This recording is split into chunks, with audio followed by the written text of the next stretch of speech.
धियो यो नः प्रचोदयात्।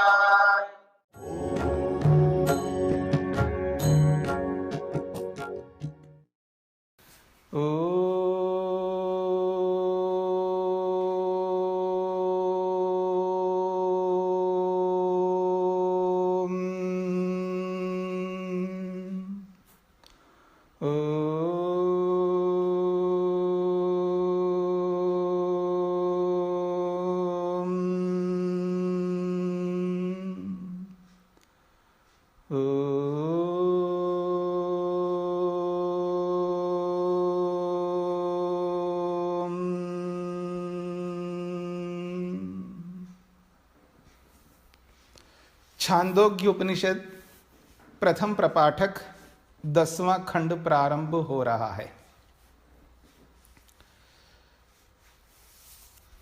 एक नया एक प्रसंग प्रारंभ किया है, कथा के रूप में, आख्यान के रूप में, और प्रसिद्ध है उशस्ति चाक्रायण।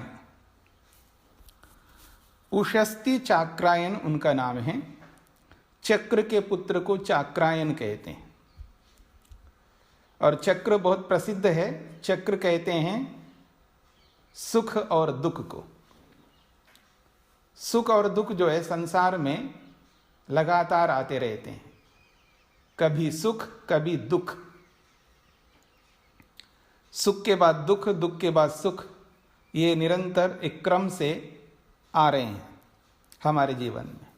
तो सुख दुख के स्वामी को चक्र चाक्रायण कहते हैं। और उशस्ति भी बहुत अच्छा नाम है।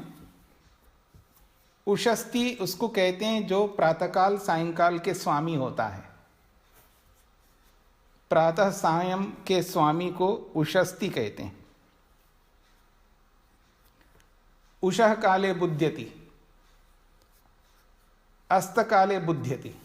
जो उषा काल में जागरूक होता है, अस्त काल में, सायंकाल में जो जागरूक होता है, अर्थात ईश्वर की उपासना का जब समय आता है तो सावधान हो जाता है, जागरूक हो जाता है, अपनी सारी स्थिति बना लेता है जो उपासना के लिए अनुकूल स्थिति होती है, उसको उशस्ति कहते हैं। तो उसका नाम है उशस्ति चाक्रायण। तो उसकी कथा को लेकर के यहाँ पर प्रसंग प्रारंभ किया जा रहा है। मटची हतेषु कुरुषु आटिक्या सह जायया उशस्ति ह चाक्रायण इभ्य ग्रामे प्रद्राणकः उवास। मटची हतेषु। मटची दो चीजों के लिए प्रसिद्ध है। मटची का अर्थ एक है ओले, जो बरसात में ओले गिरते हैं उनको मटची कहते हैं। और एक प्रसिद्ध है, कुछ टिड्डियां होती हैं जो बहुत समूह में झुंड के झुंड आकर के पूरे खेत को नष्ट कर देते हैं, खा जाते हैं, समाप्त कर देते हैं। वो बहुत छोटी छोटी पक्षियों के रूप में रहते हैं। जो भी खेत में अनाज हो, सारे अनाज को समाप्त कर देते हैं, यानी भस्म कर देते हैं एक प्रकार से। आपने सुना भी होगा, भी कुछ कीड़े आए हैं और ऐसे ऐसे सुनते रहते बीच बीच में। तो ओले पड़ करके सारा खेत ही समाप्त हो गया, दुर्भिक्ष हो गया, तो वो है मटची। अथवा वो टिड्डियां जो है आकर के सब खेत के खेत खा जाते थे पहले। तो मटची हतेषु, टिड्डियों के कारण से या ओलों के कारण से जो समाप्त हुए हैं खेत, ऐसे देश में। कैसा देश है? कुरुषु, कुरु देश में, जहां कुरु लोग रहते थे, कुरुवंशी, उस देश में। आटिक्या सह जायया, जाया कहते हैं पत्नी को, स्त्री को। उशस्ति, उशस्ति नामक व्यक्ति की जो स्त्री है, पत्नी है, वो क्या नाम है उसको? आटकी, आटकी नाम वाली स्त्री थी उसका नाम पड़ गया आटकी। आटकी उसको कहते हैं घुमक्कड़ को, जो बहुत घूमती रहती है। कुछ कुछ लोगों में अलग अलग प्रकार की आदतें होती हैं। कोई खाने पीने में मस्त रहते हैं, कोई घूमने में मस्त रहते हैं, कोई एक ही जगह बाहर ही नहीं निकलना चाहते हैं, बस एक ही जगह बैठे रहते हैं। अलग अलग आदतें होती हैं। तो इनकी आदत जो थी वो घूमने की, यायावर, यायावरा कहते हैं उसको। स्त्री में, स्त्री के लिए यायावरा और पुरुष के लिए यायावर। तो वो यायावरा थी, आटकी थी।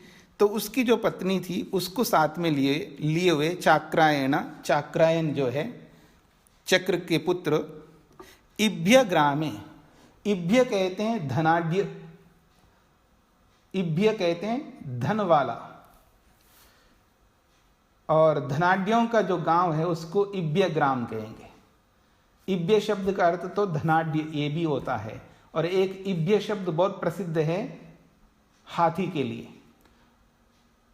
ऐसा गांव जिसमें हाथी वाले रहते थे, हाथी को रखने वाले निवास करते हैं, उस गांव को भी इभ्य कहते हैं। हाथीवान जहां पर निवास करते हैं, हाथियों को रखने वाले जो होते हैं उनको इभ्य ग्राम कहते हैं, अथवा धनाढ्य लोग जहां रहते हैं उसको इभ्य ग्राम कहते हैं। ऐसे गांव में ये जो उशस्ती चाक्रायन जो है, प्रद्राणक, प्रद्राणक, प्रद्राणक, प्रद्रा जो कहते हैं विशेष रूप से गरीब है, बहुत गरीब ब्राह्मण थे। वो उवासा, वो आकर के रहने लगा, क्योंकि ब्राह्मण लोग जो है एक जगह नहीं रहते, घूमते रहते हैं। वो भिक्षुक होते हैं, भिक्षुक होते हैं ब्राह्मण, और घूमते रहते हैं, घूम घूम करके अपना जीवन यापन करते हैं और विद्या का प्रचार प्रसार करते हैं। सुना है ना आपने? क्या सुना है? तेजस्वी नौ अवधीतमस्तु,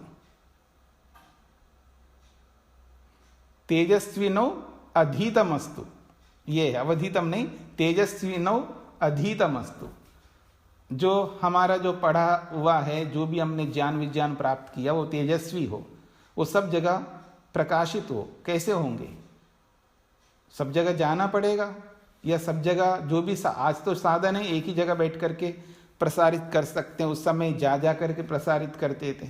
तो वो ब्राह्मण घूम घूम करके विद्या का प्रचार प्रसार करते थे, पर वो गरीब थे। प्रद्राणक, दो प्रकार के ब्राह्मण होते हैं। वो ब्राह्मण हैं जो आश्रम गुरुकुल ऐसे चलाते थे, जिनके पास उस समय पैसे की कोई कमी नहीं होती थी। जैसे याज्ञवल्क्य ऋषि हैं, ऐसे बहुत बड़े बड़े जो महात्मा लोग थे जिनके पास किसी भी चीज की कमी नहीं हुआ करती थी। दोनों प्रकार के होते थे। कुछ ऐसे भी ब्राह्मण होते हैं जिनके पास धन आदि नहीं रहता, जो गुरुकुल आदि नहीं चलाते थे, फिर वो घूम घूम करके प्रचार करते थे। और याद रखना, प्राचीन काल में जितने भी गुरुकुल होते थे और जितने भी आचार्य होते थे, सब गृहस्थी होते थे। गृहस्थियों का ही काम था गुरुकुलों को चलाना। अब आप लोग नहीं चला रहे, इसलिए हम लोगों को चलाना पड़ रहा है। तो समझ रहे हैं? आप कब आगे आएंगे, कब चलाएंगे, वो आप जाने। अब आप नहीं चला रहे, इसलिए हम जैसे लोगों को चलाना पड़ रहा है।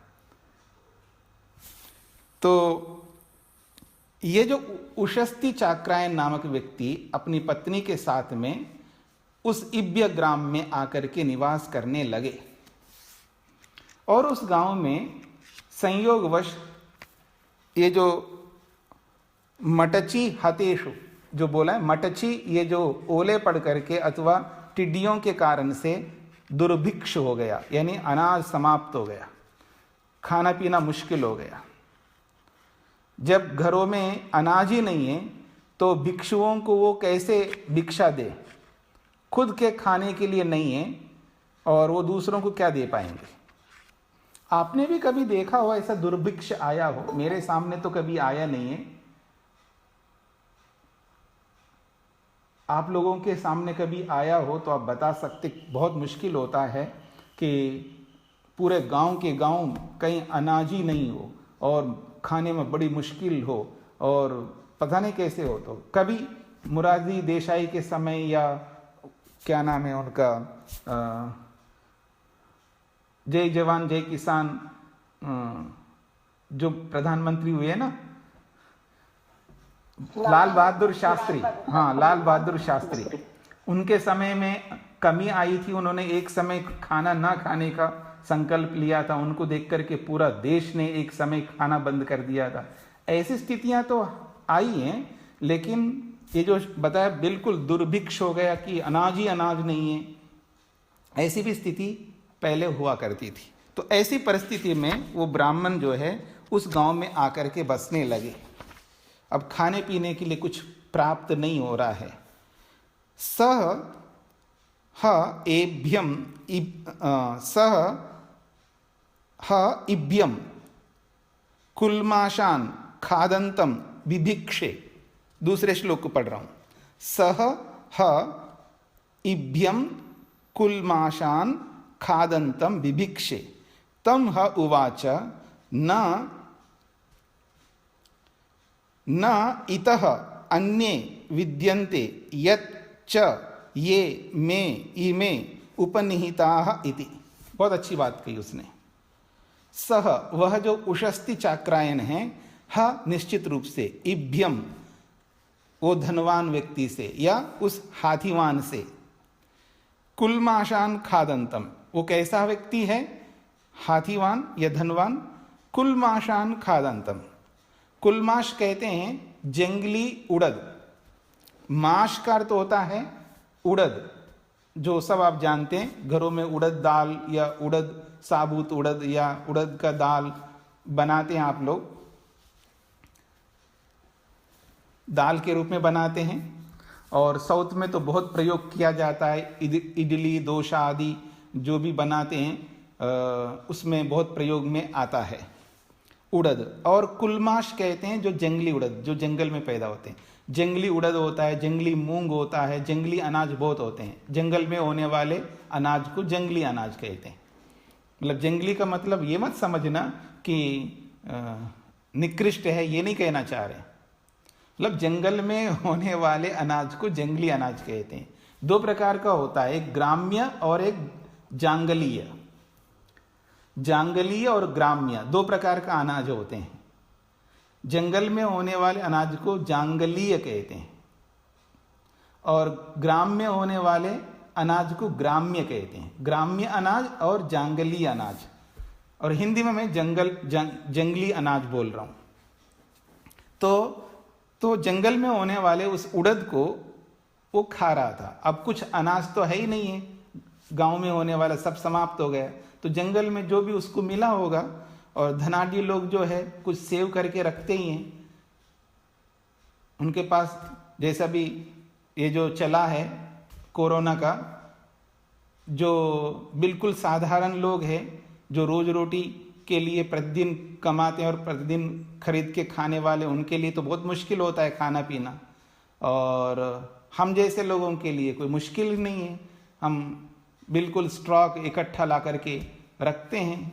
मेरे से कुछ लोगों ने पूछा जी आप कैसे चला रहे हैं? हाँ जी हमने 1 महीने के लिए खरीद लिया। 1 ही महीने के लिए खरीदा है, हम तो 6 महीने के लिए, साल भर के लिए इकट्ठा खरीद के रखा है।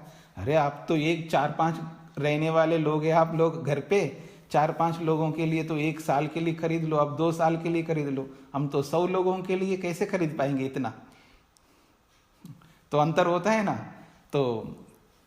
तो उस समय भी जो धनाढ़ी लोग हैं उनके पास कुछ तो होता ही है, तो उन्होंने जंगली उड़द रखा होगा, उसको पकाया है और वो खा रहा होगा। तो कुलमाशान खादंतम, जंगली उड़द को खाने वाले उस इभ्यम, उस धनवान को अथवा उस आथिवान को या उससे, सह वह जो चाक्रायन है, उशस्ति चाक्रायन, बिभिक्षे मांगा, भिक्षा मांगी उनसे, हमें भिक्षा देंगे, भिक्षाम देहि। कभी आपके घर में भी आकर के ऐसे बोलना चाहिए मेरे को, क्यों जी? भिक्षाम देहि, ठीक है जी। तो उसने बिभिक्षे भिक्षा मांगी है। तम ह उवाच न इतः अन्ये विद्यन्ते। तम ह उवाच, उस ब्राह्मण से, उस उशस्ति चक्रायन से, वो जो हाथीवान है, उसने उवाच कहा। क्या कहा? न इतः अन्ये विद्यन्ते। इतः का मतलब है जो मैं खा रहा हूं, जिन उड़द को लेकर के खा रहा हूं, इतः अन्ये, इससे भिन्न, इससे अतिरिक्त, न विद्यन्ते, और कोई उड़द नहीं है मेरे पास में। जो खा रहा हूं, जो मेरे पास विद्यमान है, यही मात्र है मेरे पास में। इसके अतिरिक्त और स्टॉक में नहीं है मेरे पास में, भंडार में नहीं है। और फिर कहता है यच्च ये में इमे उपनिहिता इति, जो ये मेरे पास विद्यमान है। अब चित्र भी बनाया है इसमें, एक पुस्तक के अंदर आप देख सकते, चित्र भी बनाया। अगर आपके पास पुस्तकें हो, उसमें एक चित्र भी बना के उन्होंने रखा है। हाथी को भी खड़ा कर दिया, एक बैठा हुआ है, और बगल में एक घड़ा जैसा रखा है, उसके ऊपर ढक्कन की जगह छोटा सा घड़ा और रख दिया। हाँ, बगल में थाली है उसके हाथ में, और इसने भिक्षा के लिए अपनी थाली अपना वो आगे करके रखा है। ये सब चित्र बना के दिया इसमें। कहने का अभिप्राय है, उस ब्राह्मण से उसने भिक्षा मांगी। उसने कहा ये जो मैं खा रहा हूं, इससे अतिरिक्त मेरे पास और नहीं है। उपनिहिता का मतलब है मेरे पास, मेरे सन्निहित, मेरे पास में जो भी है यही है जो खा रहा हूं मैं, इससे अतिरिक्त मेरे पास नहीं है। और आजकल होते हुए भी नहीं है बोल देता है व्यक्ति। किसी से पूछो आप, जी बहुत परेशानी चल रही है जी, मेरे पास कुछ पैसा नहीं है, क्या करूं, कुछ पैसे उधार दो। तो अब जिसके पास जाकर के उधार मांगता है, उसके पास पैसे होते हुए भी कहता है जी हाँ जी कोरोना का काल चल रहा है, बहुत मुश्किल हो गया जी, पैसा ही नहीं है। ऐसा बोल सकता है ना? होते हुए भी नहीं, यही बोल सकता है व्यक्ति। क्या पता उसके पास हो तो भी बोलता हो, ऐसा नहीं है, नहीं होगा इसलिए नहीं है बोल रहा है, ये भी हो सकता है। तो कहता है ठीक है, एतेषां मे देहि इति ह उवाच तान अस्मै प्रददौ हंता अनुपानम इति उच्छिष्टम वै मे पीतम स्यादिति ह उवाच। बहुत अच्छा प्रसंग चला रहे हैं, देखिए। तो कहता है एतेषां मे देहि इति, जो आप खा रहे हो इन्हीं में से कुछ मेरे को दे दो जी। जो आप खा रहे हो उसी में से थोड़ा दे दो हमें।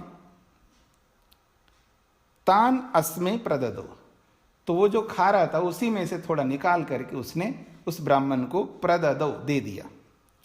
हंत, अच्छा एक और बात है, आप उड़द तो ले रहे हो, इसको खाओगे तो प्यास भी तो लगेगी ना।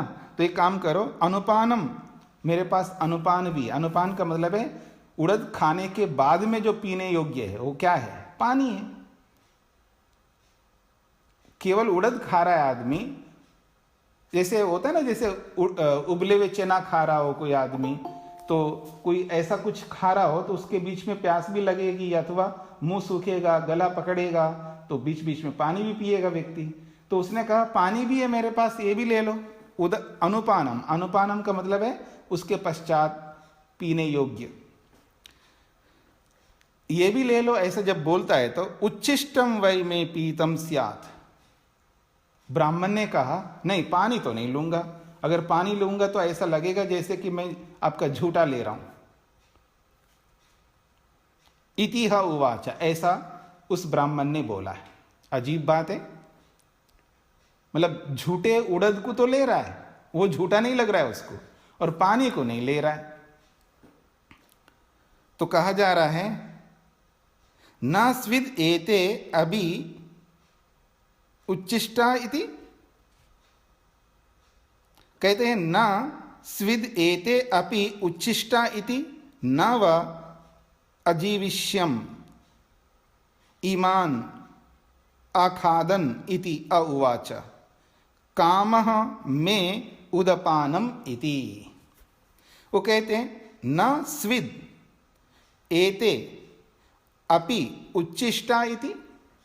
अब वो जो देने वाला है, ब्राह्मण को जो दे रहा था उड़द को, वो बोल रहा है ना स्विद एते, कहते हैं स्विद का मतलब क्या,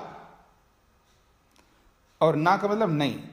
तो क्या ये जो उड़द आपने लिया है, क्या ये उड़द उच्छिष्टा ना, ये झूठे नहीं है क्या? जो आप ले रहे हो ये झूठे नहीं है क्या? ऐसा उसने पूछा। नव अजीविष्यम ईमान अखादन इति अउवाच। अब ब्राह्मण तो ब्राह्मण है, ब्राह्मण तो ब्राह्मण होता है, उसके पास उत्तर ना हो ये कैसे हो सकता है? वो कहता है ना, ऐसा नहीं है। नव अजीविष्यम ईमान अखादन, अगर मैं ये उड़द नहीं खाऊंगा, ये नहीं लेता आपसे, नहीं खाऊंगा, तो न अजीविष्यम, मैं जीवित नहीं रह पाऊंगा। दुर्भिक्ष है, कुछ नहीं मिल रहा है, अगर ये भी नहीं खाऊंगा तो मैं जीवित कैसे रहूंगा? जीवित नहीं रहूंगा मतलब है मेरा जीवन कैसे चल पाएगा? जीवन यापन तो करना है ना, मतलब वो नहीं खाएगा तो मर जाएगा, इसका ये मतलब नहीं है। मतलब ये है कि अगर मैं ये नहीं लेता तो मैं कैसे जी पाऊंगा? आखिर मैं अपने जीवन को भी तो ठीक ठाक रखूं ना। तो नव अजीविष्यम, अगर मैं आपके इस उड़द को नहीं लेता, ईमान अखादन, इन उड़दों को अगर नहीं खाऊंगा तो न अजीविष्यम, मैं जीवन यापन नहीं कर पाऊंगा। इति ह उवाच, ऐसा उस ब्राह्मण ने कहा। काम में उदपानमिति, रही बात पानी की, पानी तो बहुत कुछ है मेरे पास, पानी की कोई कमी नहीं है मेरे पास में, पानी बहुत है मेरे पास, अन्न नहीं है। अगर ये नहीं खाऊंगा तो जीवन यापन नहीं चल पाएगा, इसलिए ले रहा हूं, और पानी लूंगा तो झूठा हो जाएगा। ये उसने ऐसा बोला है। अर्थात जब दुर्भिक्ष है तो फिर वहां ये नहीं देखा जाता है कि ये झूठा है या कैसा है, बस अन्न है, अब कुछ नहीं है तो जैसा भी है वो अन्न खाना पड़ेगा। और जिसकी मात्रा है बहुत पुष्कल मात्रा में, तो फिर उसको क्यों लिया जाए दूसरे के झूठे को? अब ये उच्छिष्ट का अर्थ झूठा भी होता है, भी। हाँ जी, उच्छिष्ट शब्द के दो अर्थ हैं। व्यवहार में उच्छिष्ट का अर्थ होता है झूठा, जो भी आप खा रहे हैं, आप ही के थाली में से हम ले रहे हैं, उसको उच्छिष्ट कहते हैं। और जो जिसमें से आप लेके खा रहे हो, जिस पात्र में से लेकर के आप खा रहे हो, तो वो पात्र तो है जितना, मान लीजिए माँ ने कुछ बनाया है, उदाहरण के लिए चावल बनाया है, उसमें से चम्मच, जो चावल निकालने का चम्मच होता है बड़ा, वो निकाल में उसमें से थाली में 2-3 जितने भी लोगों को दे दिया, फिर भी उस बटलोई में बचा रहता है ना, उसको भी उच्छिष्ट कहते हैं। उच्छिष्ट का मतलब बचा हुआ। मेरी बात समझने का प्रयत्न करना। उच्छिष्ट का अर्थ होता है बचा हुआ, शेष। शेष को उच्छिष्ट कहते हैं। आपने वो यज्ञ मंत्रों के अर्थ सुना होगा, उसमें उच्छिष्ट की बात आई थी।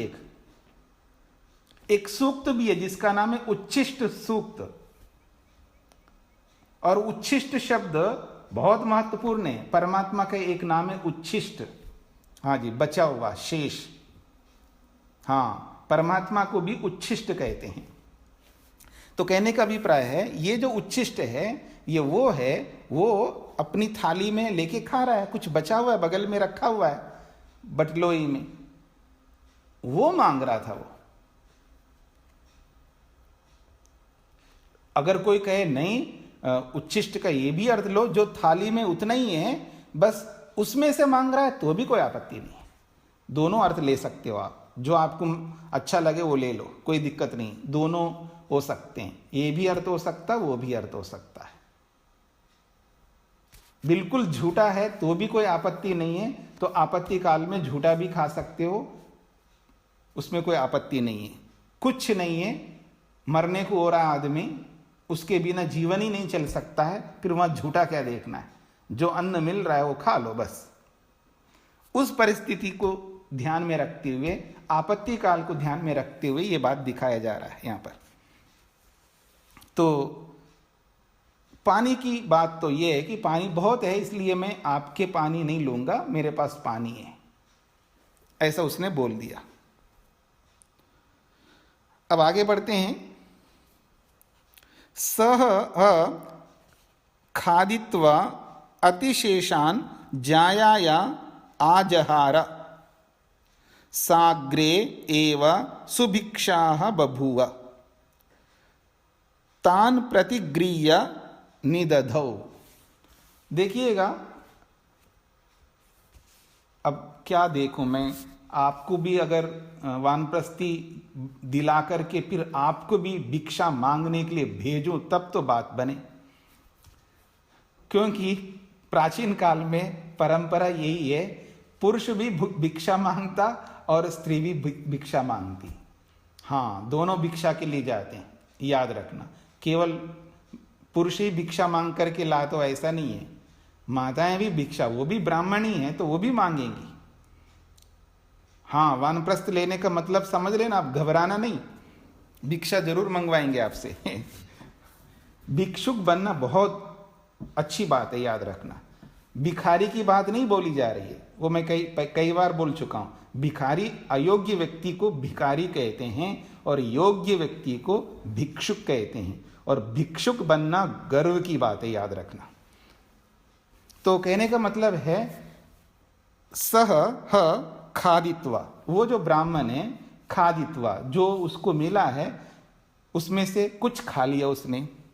अतिशेषान, शेषान भी कह सकते, अतिशेषान का मतलब बहुत मुश्किल से कुछ तो खा रहा था और उसमें से उसने कुछ मांग लिया, और उस कुछ में से कुछ खा करके कुछ और बचा लिया, तो उसको कहेंगे अतिशेषान, यानी बहुत थोड़ा बहुत बचा दिया उसने। ठीक है ना। तो अतिशेषान जायाया आजहारा, इतना स्वार्थी नहीं है कि बस उसको जो मिला है सारा खा गया, ऐसा नहीं है। ये मत समझना, पति लोग भी वो होते हैं, क्या होते हैं, जैसा माँ होती है। ठीक है जी। तो उसने कहा खाया, कुछ खा करके कुछ बचाया पत्नी के लिए, तो कह रहा जाया आजहारा, उस पत्नी के लिए वो ले आया। तो देखिए, सा अग्रे एव सुभिक्षा बभूव, सा वो जो पत्नी थी उसकी, वो अग्रे पहले से ही सुभिक्षा बभूव, वो भी सुभिक्षित हो गई, यानी उसने भी भिक्षा मांग ली अपनी, वो भी खा चुकी है। उसने भी भिक्षाटन किया और भिक्षाटन करके उसने खा लिया अपनी भिक्षा को। इससे क्या पता लगता है कि जब तक पति आए नहीं, वो खाए नहीं, उसके बाद ही पत्नी खाएंगी। ये जो चला रही ना परिपाठी कुछ लोगों की द्वारा, आजकल तो ऐसा नहीं चलाते हैं, लेकिन फिर भी कोई फिर भी चलाते हैं। चलाते हो ना आप में से भी? कोई नहीं चलाते होंगे। नहीं जी, पहले अभी तक पति आए नहीं है उसके लिए प्रतीक्षा करते रहती हैं माताएं, और आ गए पति और रात को 9 बजे आए तो 9 बजे जब भी आए तब पहले पति को खिलाएंगी, फिर स्वयं खाएंगे, अथवा दोनों, आजकल दोनों मिलके बैठ के खाते हैं। एक तो समय का पालन नहीं कर रहा है, मेरी बात समझने का प्रयत्न करना। एक तो समय का पालन नहीं कर रहा है, और आप घर में बैठे हो, समय हो रहा है और भोजन का समय हो गया, आपके पास समय है भोजन करने का, टाइम पर, वक्त पर खाने का, और आप भी नहीं खाओ। एक तो समय का उल्लंघन कर रहा है और उसके लिए आप भी समय का उल्लंघन कर रहे हो। यह उचित नहीं है, यह भी समझना है यहां पर। इसलिए वो कहा जा रहा है सा अग्रे एव सुभिक्षा बभूवा, वो पहले से ही भिक्षा मांग लिया उसने और अपना पेट पूजा कर लिया और अपना सब काम करके निवृत्त हो गए सब। इसलिए कहा तान प्रतिगृह्य निदधो, जब खुद मैं खा चुकी हूं तो इसलिए उसने क्या किया, उसको ला करके रख दिया घर पे। घर पे का मतलब जहां भी वो निवास कर रहे हैं तो वहां रख दिया उसने उस उड़द को। ये इस बात को यहां पर स्पष्ट किया जा रहा है। देखिए, कहानी तो है, ये कहानी के रूप में जो शिक्षाएं दी जा रही है ना, उसको भी समझने का प्रयत्न करना। मैं थोड़ा सा रोचक बना करके आपको ये जो बोल रहा हूं कि बीच बीच में कुछ वो क्या बोलते हैं, कड़वी गोली, कड़वी दवाई जो पिला रहा हूं मैं आप लोगों को, उसको भी समझने का प्रयत्न करना हंसते हंसते।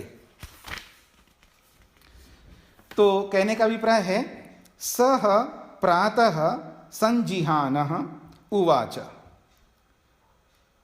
यद् बत अन्नस्य लभेमहि लभेमहि धनमात्रम राजासौ यक्ष्यते सह म सर्वै आर्त्विज्यैर वृणीत इति। बहुत अच्छी बात कही उसने। सह ह प्रातः संजिहान उवाच। सह वह जो उषस्ति चाक्रायन है, निश्चित रूप से प्रातः काल संजियाना उठ करके, संजियाना का अर्थ उठ करके भी होता है अथवा घर से निकलता हुआ। संजिहाना घर से प्रस्थान करता हुआ। जब सुबह उठ करके आदमी अपने कार्यों से निवृत्त होकर के अब आगे के लिए प्रस्थान करता है, व्यापारी व्यापार के लिए, नौकरी करने वाले नौकरी के लिए घर से निकलता है, ऐसे ही वो भी ब्राह्मण है, उसका काम है विद्या का प्रचार प्रसार करना, बस निकल पड़ा। संजिहान उवाचा, वो घर से निकलते निकलते वो पत्नी से उवाचा कहता है। क्या कहता है? यद बता अन्नस्य लभेमयी लभेमयी धनमात्रम। बता का मतलब होता है संबोधन, और जब संभावना अच्छी होती है तब बता शब्द का प्रयोग होता है। बता, यद बता अन्नस्य लभेमयी, ऐसा लगता है, पत्नी से बोल रहा है, अन्नस्य लभेमयी, कुछ अन्न मिलने वाला है, और लभेमयी धनमात्रम, और कुछ धन भी मिलने वाला है। संभावना व्यक्त कर रहा है। क्यों? वो कहता है असौ राजा यक्षते, अमुक राजा जो है यज्ञ करने वाले। उस समय यज्ञों की परिपाटी रही है, यज्ञों की भूमि कही जाती है भारतवर्ष को। तो कुछ ना कुछ अलग अलग यज्ञ हुआ करते थे। तो राजा असौ यक्षते, अमुक राजा जो है यज्ञ करने वाले हैं। अब जब राजा यज्ञ करे तो यज्ञ में ऋत्विक लोग पहुंचेंगे, विद्वान लोग पहुंचेंगे, बड़े बड़े लोग पहुंचेंगे, सब लोगों को बुलाया जाएगा, और मैं स्वयं ब्राह्मण हूं, योग्य हूं, तो मेरे को भी बुलाया जाएगा। तो अन्नस्य लभेमयी, फिर कुछ अन्न मिलेगा हमको, और लभेमयी धनमात्रम, धनमात्रम का मतलब है कुछ धन भी मिलेगा। क्यों? असौ राजा यक्षते, अमुक राजा जो है यज्ञ करने वाले हैं, ऐसा पत्नी से कहता है। सह मां सर्वे आर्त्विज्यैर वृणीत इति, उसको बहुत विश्वास था, इसलिए बोलता है सह, वो ब्राह्मण बोलने जा रहा है। मां का मतलब मां, मुझको, सर्वे आर्त्विज्य, सभी ऋत्विक कर्मों के लिए, आर्त्विज्य कहते हैं ऋत्विक कर्म, सभी ऋत्विक कर्मों के लिए वो राजा जो है मां मुझे वृणीत, वरण करेंगे, ऐसा वो पत्नी से कहता है। उषस्ति चाक्रायण। तम जाया उवाच, जाया कहते हैं पत्नी को। तम जाया उवाच हंत पते इमे एव कुल्माषा इति तान खादित्वा अमुम यज्ञम, क्या लिखा है, विततः, विततम एयाय, एयाय है यह क्या है, विततम एयाय, हाँ।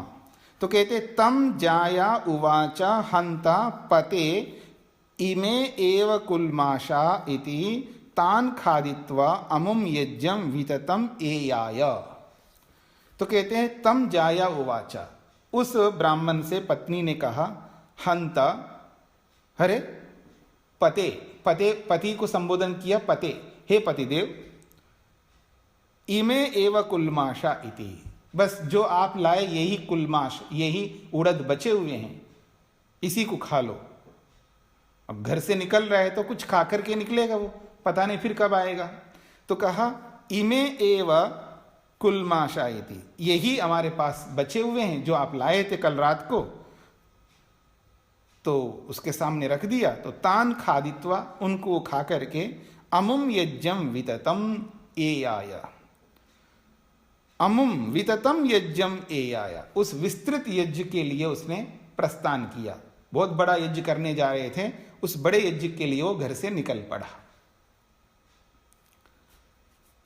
तत्र उद्गात्रीन आस्तवे स्तोष्यमाणान उपविवेश सह अप्रस्तोतारम उवाच। कहते हैं तत्र, वहां, वहां का मतलब उस यज्ञ स्थल में, उद्गात्रीन जो उद्गाता लोग हैं, उद्गात्रीन बहुवचन में इसलिए दिया है, मैंने पीछे बोला था कि 4 वर्ग होते हैं ऋत्विकों के, पुरोहितों के, ओत्रिगण, उद्गात्रिगण, ब्रह्मगण, अध्वर्युगण, ये 4 प्रकार के ऋत्विक होते हैं। ओत्रिगण में 4 लोग होते हैं जो ऋग्वेद संबंधी होते हैं, ऋग्वेद से संबंधित होते हैं। उद्गात्रिगण में 4 लोग होते हैं ऋत्विक जो सामवेद से संबंधित होते हैं। अध्वर्युगण जो है 4 होते हैं, वो यजुर्वेद से संबंधित होते हैं। और ब्रह्मगण जो है 4 होते हैं, वो अथर्वेद से संबंधित होते हैं। ऐसे 16 ऋत्विक होते हैं। जो भी बड़े याग करते हैं, यज्ञ करते हैं, उसमें 16 ऋत्विक होते हैं। उससे भी ज्यादा होते हैं, लेकिन कम से कम 16 ऋत्विक होते हैं, 16 पुरोहित लोग होते हैं। तो उद्गात्रीन, उद्गात्रीन का मतलब है जो सामवेद से संबंधित 4 ऋत्विक है, उनके पास, उद्गात्रीन उद्गात्री गण के पास में जाके वो बैठ गया, जो कि आस्तवे, जहां बैठ करके प्रार्थना करते हैं, जहां बैठ करके गान करते हैं, ऐसे स्थान पर उद्गात्री गण जो है, उद्गाता लोग, उस यज्ञ स्थल में उनका बैठने का अपना स्थान है। चारों ऋत्विक गणों का अलग अलग स्थान होता है, जहां जिनका स्थान होता है वहां जाकर के बैठते हैं। ऐसे नहीं है कि आप कहीं पर भी जाके बैठ जाओ। एक प्रसंग आता है सभ्य, जैसे आप लोग सुनते ना, सभ्य बनो, सभ्य बनो, असभ्य मत बनो। इसका अर्थ समझते हैं? सभ्य बनने का मतलब क्या? बोल, सभ्य शब्द का अर्थ सभा में बैठने योग्य को सभ्य कहते हैं। सभा में बैठने योग्य व्यक्ति को सभ्य कहते हैं, और जो सभा में बैठने योग्य नहीं है उसको असभ्य कहते हैं।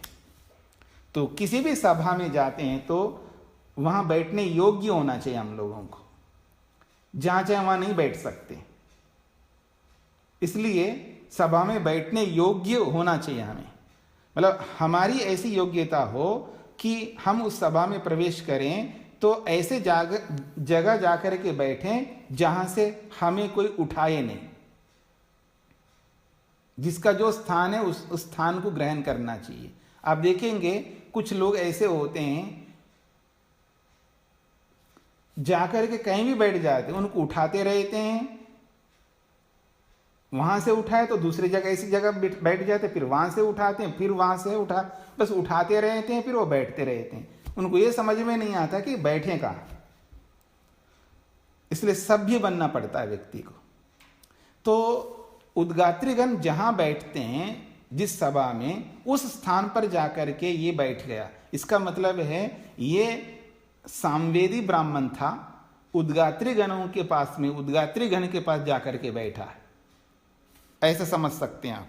तो कहते हैं तत्र उद्गात्रीन आस्तवे, आस्तवे उस स्थान पर, उस गान किया जाने वाला जो स्थान है, उस स्थान पर जाकर के जहाँ उद्गात्री लोग हैं, जहाँ स्तोष्यमाणान, जहाँ परमात्मा की स्तुति गान के माध्यम से करने वाले हैं, उनके पास में जाकर के उपविवेशा बैठ जाता है।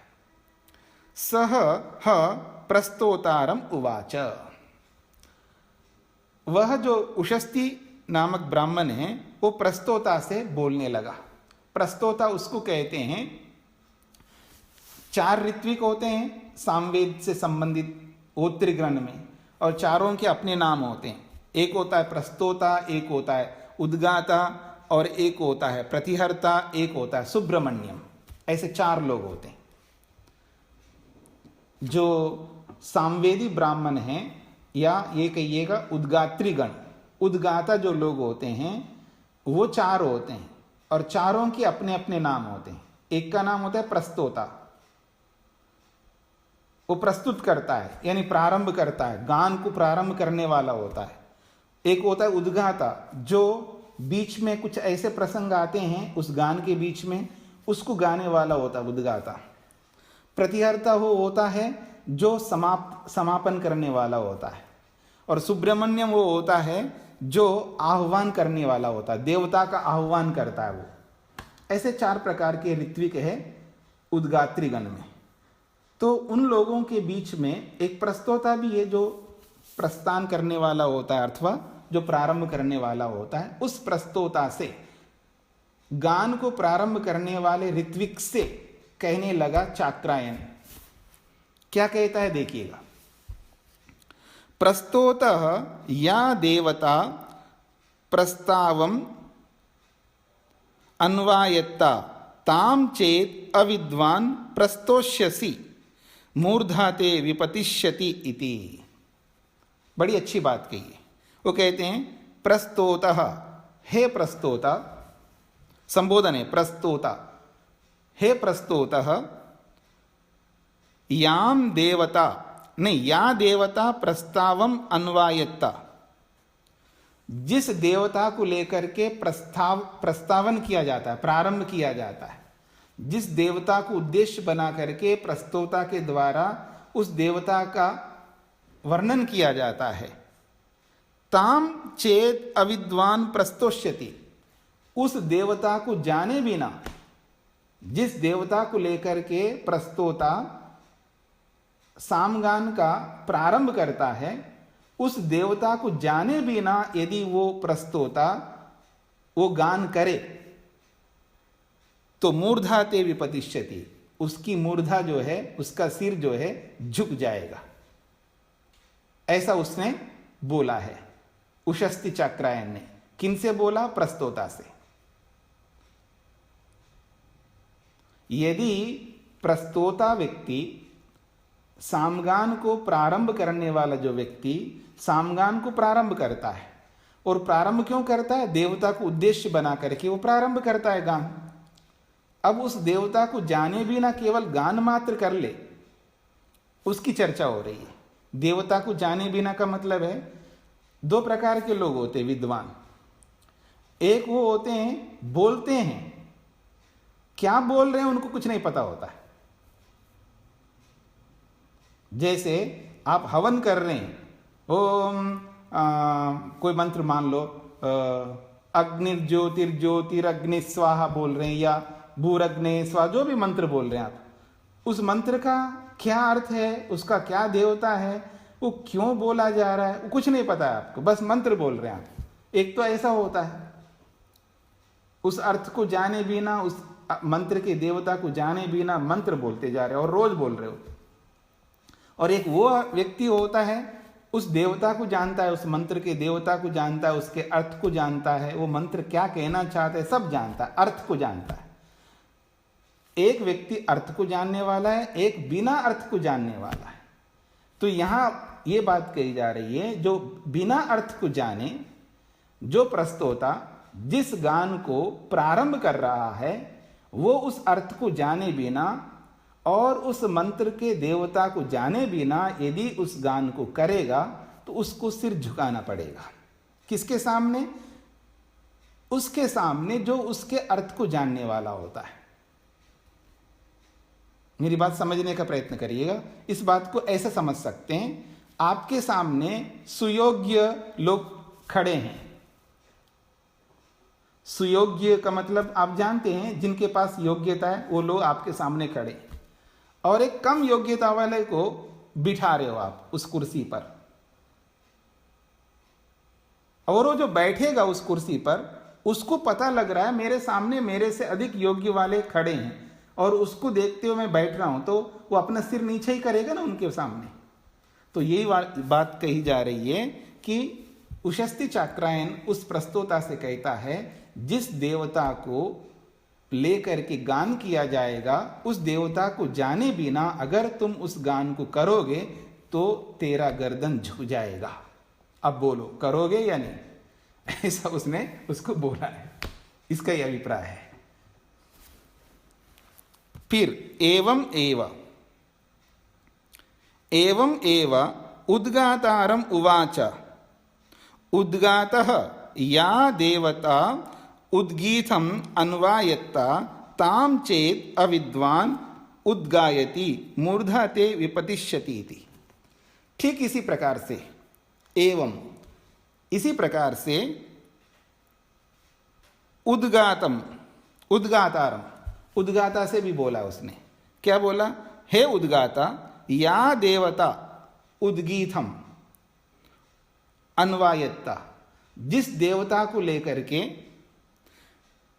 जिस उद्गीत का आप गान कर रहे हो, उससे युक्त जिस देवता को आप जाने बिना उद्गास्यति गाओगे तो मूर्धा ते विपतिष्यति, आपका भी सिर झुक जाएगा। ऐसा उद्गाता से भी बोल दिया।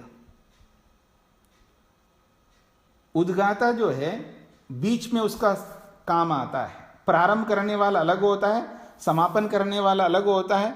बीच में अपना प्रसंग जब आएगा उसका गान वो प्रारंभ करता है, वो उद्गाता होता है। तो उद्गाता से भी उसने यही बात कही है कि जिस देवता को लेकर के जो उद्गान आप करोगे, उस देवता को जाने भी ना अगर आप करोगे तो आपका भी सिर झुक जाएगा। ये इसका अभिप्राय है। आगे बढ़ते हैं। एवमेव प्रतिहर्तारम उवाच, प्रतिहर्ता या देवता प्रतिहारम अन्वायत्ता ताम चेद अविद्वान प्रतिहरिष्यसि मूर्धा ते विपतिष्यति इति तेह समारताः तूष्णीम आसांचक्रिरे। तो कहा जा रहा है एवं एव, इसी प्रकार से प्रतिहर्तारम उवाचा, प्रतिहर्ता को बोला। प्रतिहर्ता वो होता है उस सामगान का समापन करने वाला होता है, उसको प्रतिहर्ता कहते हैं। तो उस प्रतिहर्ता से भी वो कहता है, हे प्रतिहर्ता, या देवता प्रतिहर्तारम अन्वायत्ता, जो देवता समापन करने वाले मंत्र से युक्त है, ताम चेद अविद्वान प्रतिहरिष्यसि, उस देवता को जाने बिना प्रतिहर्ता उसका प्रतिहार करेगा, यानी समापन करेगा, तो मूर्धा ते विपतिष्यति इति, तुम्हारी भी मूर्धा जो है, तुम्हारा भी सिर झुक जाएगा। तेह समारताः तूष्णीम आसांचक्रिरे। वो कहते हैं जब इन सब बातों को उन तीनों ने सुन लिया तो समारताः, समारता का मतलब है अब वो इतना हीन भावना आ गई उनके अंदर, वो जिस काम को करने के लिए आए हैं उस काम को किए बिना चुपचाप बैठ गए वहां पर। दो स्थितियां हैं, एक तो रिहर्सल कर रहे होते हैं, यज्ञ करने से पहले उसकी प्रारंभिक उसकी प्रैक्टिस कर रहे होते हैं, उस स्थिति में जाकर के बोला होगा इन्होंने, क्योंकि यज्ञ तो प्रारंभ हो गया हो तब बोले तो तब मुश्किल होता है ना, तो उसका रिहर्सल चल रहा होगा तब उन्होंने बोला होगा। यानी यज्ञ करने से पहले जो उसके यज्ञ को प्रैक्टिस करते हैं कि कैसे कैसे करना है। हम लोग ऐसे जैसे तैसे करते हैं। जो यहाँ जो भी शादी करने वाले जो होते हैं ना, यहाँ पर जो शादी कराते हैं, तो पहले उसका अभ्यास करते हैं, ऐसे करेंगे वैसे करेंगे, बहुत सुनिश्चित मतलब सुनियोजित ढंग से वो लोगों को करना होता है। जैसे जो शोज होते हैं ना, जो टीवी शोज होते हैं अथवा बड़े बड़े कंसर्ट होते हैं, उनमें वो लोग पहले प्रैक्टिस करते हैं, वैसे ही जैसे हो रहा हो। ऐसे ही आप देखेंगे ना, मैंने बाहर देखा है, अमेरिका में देखा है कि शादी जिनको करानी है वो पहले जाते हैं, फिर उसका प्रैक्टिस करते, जैसे शादी हो रही हो उसी तरह वो करके देखते हैं वहाँ पर पहले। अगर वहाँ बिल्कुल हर समय जिस टाइम पर जो करना वो क्रिया वो करेंगे, जो समय निश्चित किया उस हिसाब से वो करेंगे, तो उनको मैंने देखा रे ये लोग कमाल है, बहुत अच्छा प्रैक्टिस कर रहे हैं, गलती ना हो, ढंग से प्रेजेंटेशन हो हमारा, और जो भी शादी के लिए आएंगे और जिनकी शादी होगी उनको अच्छा लगे, तो बहुत मेहनत करते हैं वहाँ। और यहाँ ऐसा नहीं करते हैं। तो कहने का मतलब सुनियोजित सुव्यवस्थित जो है सिस्टमेटिकली अगर कोई कार्यक्रम करना हो तो उसके लिए मेहनत करना चाहिए व्यक्ति को। तो ऐसे मेहनत वो लोग कर रहे होंगे, तो उस प्रक्रिया में जा करके वो बोला तो उनको सुन करके चुपचाप बैठ गए, इसका ये अभिप्राय है। तो ये प्रसंग पूरा हो गया है, इसका उत्तर आगे आएगा। ये खंड पूरा हो गया। तो इस खंड में जो बातें कही गई है, कुछ शिक्षा की बातें बीच बीच में आई है, उनको ध्यान पर आप ध्यान से देखेंगे तो आपको समझ में आएगा कि अकाल क्या होता है और उस परिस्थिति में व्यक्ति क्या करता है और पत्नी का क्या कर्तव्य है, पति का क्या कर्तव्य है। छोटी छोटी बातें हैं लेकिन बहुत महत्वपूर्ण है। और बैठना कहाँ चाहिए, ये सारी बातें जो ना छोटी छोटी होती हैं लेकिन हमारे जीवन के लिए बहुत उपयोगी होती है। जो व्यक्ति छोटी छोटी बातों में ध्यान नहीं देता है तो बड़ी बड़ी बातों में कैसे ध्यान दे पाएगा, इस बात को भी हमें समझना है। हाँ जी, तो क्या नाम जी? नमस्ते जी। ये आपका धर्म जो है ये इसी का अर्थ है जो अभी अभी आपने बताया? आपद धर्म, हाँ आपद धर्म, हाँ ऐसा कह सकते हैं, कह सकते हैं। धन्यवाद। जी जी। हाँ योगेश जी कुछ पूछना चाह रहे हैं क्या? हाँ जी, हाँ बोलिए। हाँ योगेश जी बोलिए। स्वामी जी मेरा 3 प्रश्न है इसमें। एक, परमात्मा को उच्चल वृत्ति वाला क्यों कहते हैं? दूसरा कि पति पत्नी एक थाली में कई जगह खाते हैं, हम भी कभी कभी खाते हैं, कई शादियों में जाते हैं, तो वो उचित है या अनुचित है?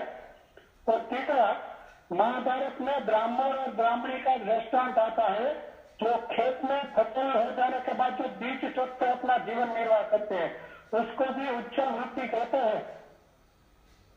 अच्छा अच्छा, उच्छल नहीं बोलिए, उच्छिष्ट। उच्छिष्ट। जी जी। तो पहला प्रश्न है ईश्वर को उच्छिष्ट क्यों कहते हैं, आपका ये है। तो उच्छिष्ट प्रसंग के अनुसार है कि आत्मा का प्रसंग आया, आत्मा के बारे में बोला, सृष्टि का प्रसंग आया, सृष्टि के बारे में बोल दिया। अब दोनों हो गए तो शेष जो बचा हुआ है वो परमात्मा है, इसलिए उसको उच्छिष्ट कहते हैं। 3 चीजें हैं ना हमारे वैदिक सिद्धांत में, ईश्वर जीव प्रकृति।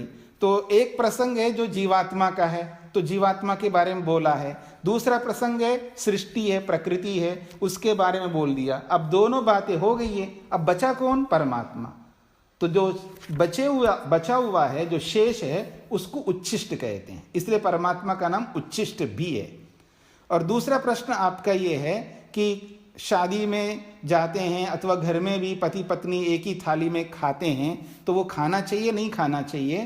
तो आयुर्वेद की दृष्टि से तो नहीं खाना चाहिए, आयुर्वेद की दृष्टि से नहीं खाना चाहिए, ये उत्तर है इसका। तीसरा प्रश्न और पहला प्रश्न आपका अलग अलग नहीं है, एक जैसा ही है। तो आपके 2 ही प्रश्न हैं, मैंने उसका उत्तर दे दिया।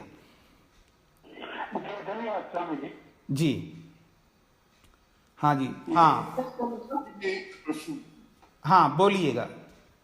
एक प्रश्न पूछना चाहता हूँ जी। जैसा आपने दुर्भिक्ष, जब अकाल वाली अवस्था हो कोई और वो ब्राह्मण जैसे उसके पास कुछ भी नहीं था और बिल्कुल मरणशील अवस्था में था, तो वो जो भी उसे मिला उसे एक्सेप्ट उसने कर लिया, जो मिनिमम रिक्वायर्ड था वो उसने एक्सेप्ट कर लिया। जी। जल के भी जी सकता था, इसलिए उसने खाली वो झूठे उड़द से ही संतुष्टि अपनी कर ली। जी। ऐसे उसने IIM अहमदाबाद के इंटरव्यू में मेरे बेटे से पूछा गया कि आपने दोस्तों के साथ जंगल में जा रहे हो और आप भटक गए हो और आपको बहुत भूख लगी है, लेकिन उस जंगल में सिर्फ नॉन वेज के अलावा कुछ भी अवेलेबल नहीं।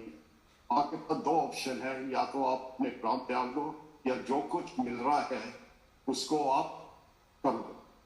तो मान लिया आप ग्रुप लीडर हैं, तो आप क्या करेंगे?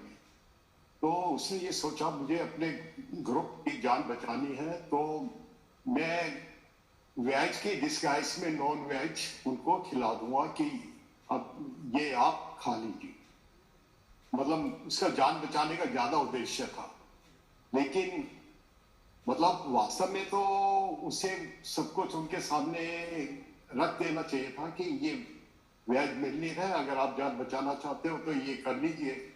लेकिन उसे पता था वो नहीं खाएंगे, तो they disguise so veg he gave the non veg so that they could survive. तो ये वैसे ठीक नहीं है, मतलब चाहे वो ले चाहे नहीं ले, ये उन पे छोड़ देना चाहिए। तो आपका क्या निर्णय होगा इसके बारे में? जी जी जी, ऐसा है कि इसका लंबा चौड़ा तो इसकी चर्चा नहीं करेंगे। सामान्य बात यह है कि ये तो केवल एक कथन मात्र है कि जंगल में जा रहे हैं तो कुछ नहीं मिला है तो नॉनवेज ऑप्शन है तो क्या करें। ऐसा होता है, शरीर जो है बिना खाए पिए कई दिनों तक रह सकता है, कई दिनों तक रह सकता है।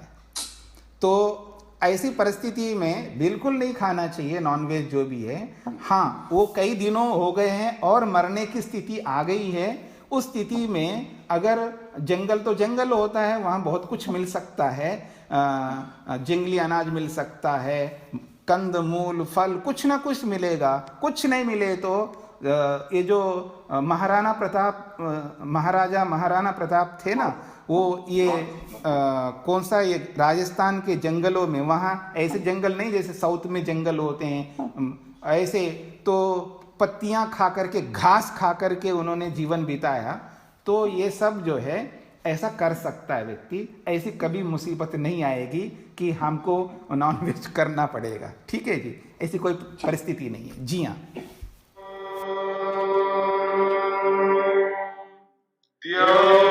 शांतिरंतरिक्षं शांति पृथिवी शांतिरापः शांतिरोषधयः शांतिः वनस्पतयः शांतिर्विश्वे देवाः शांतिर्ब्रह्म शांति सर्वं शांति शांतिरेव शांति शामा शांतिरेधि